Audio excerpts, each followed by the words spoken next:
And there's a change at the top in a new CBS News Battleground tracker poll. Massachusetts Senator Elizabeth Warren is now ahead with 26% when it comes to voters' first choice for a Democratic nominee. Warren is followed by former Vice President Joe Biden and Senator Bernie Sanders. As for the other candidates, New Jersey Senator Cory Booker is at 2%. Mayor de Blasio is near the bottom in a field of candidates showing 1% or less. Welcome back to Face the Nation. There is big news in our CBS News Battleground Tracker. That's our survey of the Democratic candidates and how they're doing in the early contest. There are 18 states in our aggregate, starting with the Iowa caucus up through Super Tuesday. And there is a big reshuffling in the top tier. Massachusetts Senator Elizabeth Warren is now at 26% support, just ahead of former Vice President Joe Biden at 25%. The third candidate in our top tier is Vermont Senator Bernie Sanders. He has 19% support. In the second tier, those are the candidates with higher single digits. California Senator Kamala Harris now has 8% support. South Bend, Indiana Mayor Pete Buttigieg has 6%. Former Texas Congressman Beto O'Rourke has 4%, and former San Antonio Mayor Julian Castro and New Jersey Senator Cory Booker are at 2%. The rest of the field comes in with 1% of the vote or less. Joining us now is CBS News Elections and Surveys Director Anthony Salvanto. Anthony, always good to have you here. Tell me about this reshuffling. Well, this is a story of Elizabeth Warren rising, not necessarily Joe Biden falling. He is about where he has been. But her support and that boost she's getting is as a result of other candidates, now former supporters, moving to Elizabeth Warren. And we've seen this because in this survey, we've gone back and re-interviewed thousands of voters since the summer.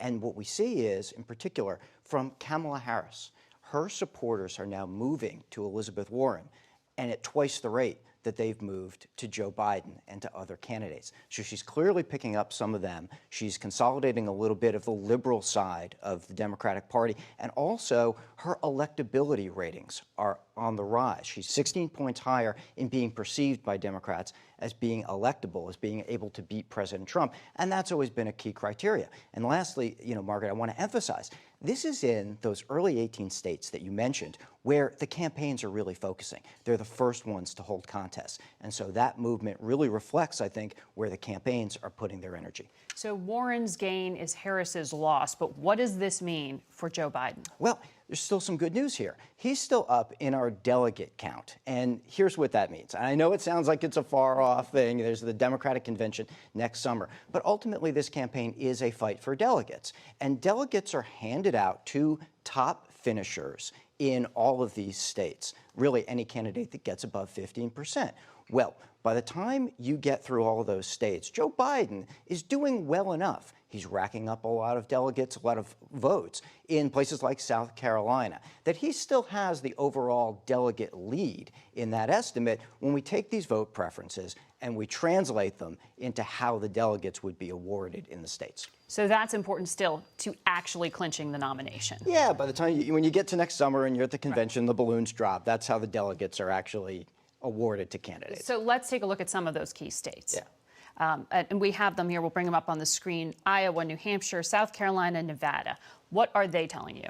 Iowa is tight. It's still with Biden ahead, just narrowly over Bernie Sanders.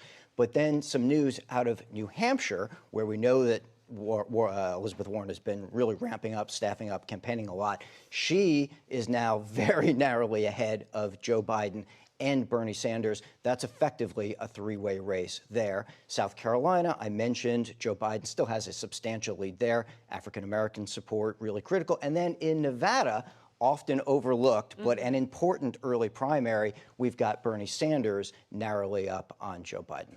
So with this information, what do people do with it? What do they predict going forward? I think what you watch is who has room to move and room to grow, by which I mean, are candidates being considered by voters, even if those voters aren't making them their first choice yet. And what we see is that Elizabeth Warren does seem to have even more room to grow because she's being considered now by more than half of Democratic voters, even the ones who aren't making her their first choice.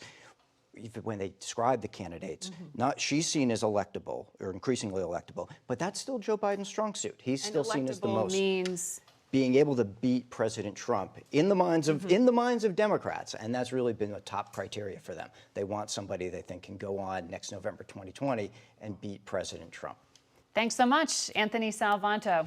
And as always, all of the results are available on our website at facethenation.com. Turn now to politics in the race for 2020.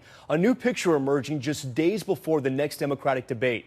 Our ABC News poll showing only 3 candidates in double digits. Joe Biden holding on to his front-runner status with 27%, Bernie Sanders with 19%, and Elizabeth Warren with the most momentum, gaining 6 points since July, now at 17%. Senator Warren feverishly working the crowds during this weekend's New Hampshire Democratic Convention. Warren and Biden will be on stage together for the first time, taking part in Thursday's debate in Houston. ABC's Rachel Scott on the trail, pressing the candidates. Tonight, in the race for president, momentum growing for a surging Senator Elizabeth Warren, charging into this week's crucial debate where she'll face off against 2 of her biggest rivals on the same stage for the first time. Here in New Hampshire, bringing thousands to their feet with a 2-minute standing ovation. I asked what was behind her recent rise.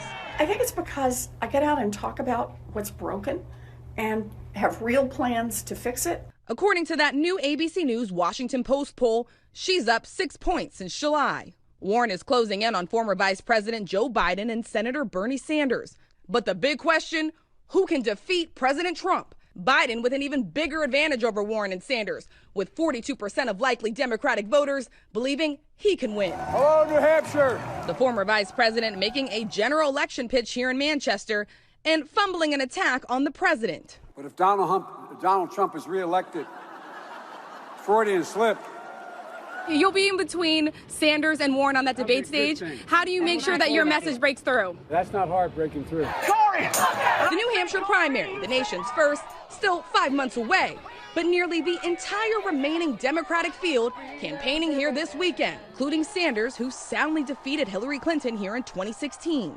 With the 3 frontrunners all in their 70s, younger Democrats told me they believe it's their turn. What I hear out there is that people are ready for a new generation of leadership. I'm just going to go out there and be myself. That's really the most important thing. I'm feeling very good about where my campaign is.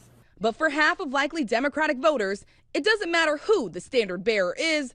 They'll support anyone they think can defeat President Trump. Electability is my #1 concern. I would vote for anybody who I think can beat Donald Trump.